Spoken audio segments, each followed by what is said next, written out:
Every 4th of July, I reflect on the stories I heard as a kid. Stories of ancestors who knew both oppression and the freedom that has become the very foundation of our choices, our dreams, and everyday lives.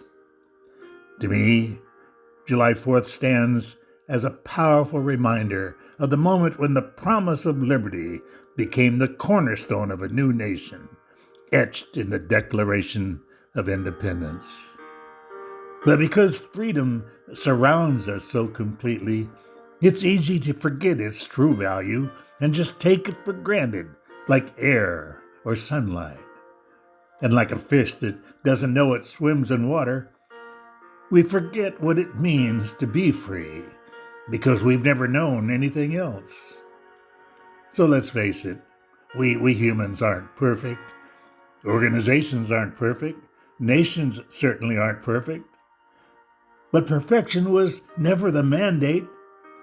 We were just expected to take the baton from those before us and, with everything that we have, carry that ideal of freedom forward. Now, ultimately, that ideal isn't just grand gestures, but the everyday choices we make.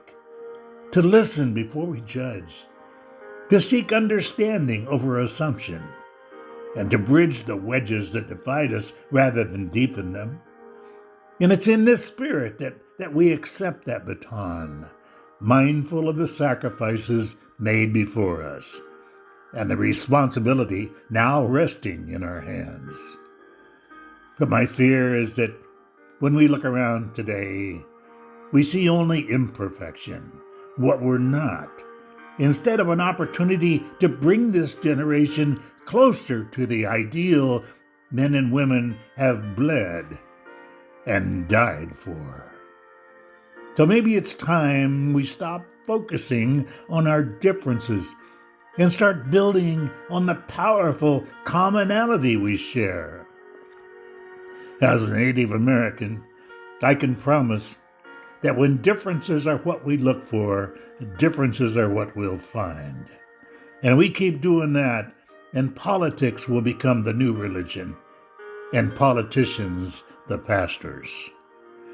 Background or skin color will become the lens through which we view each other. And to the delight of dictators everywhere, we'll become the first generation in 250 years to step away from the American dream, not toward it.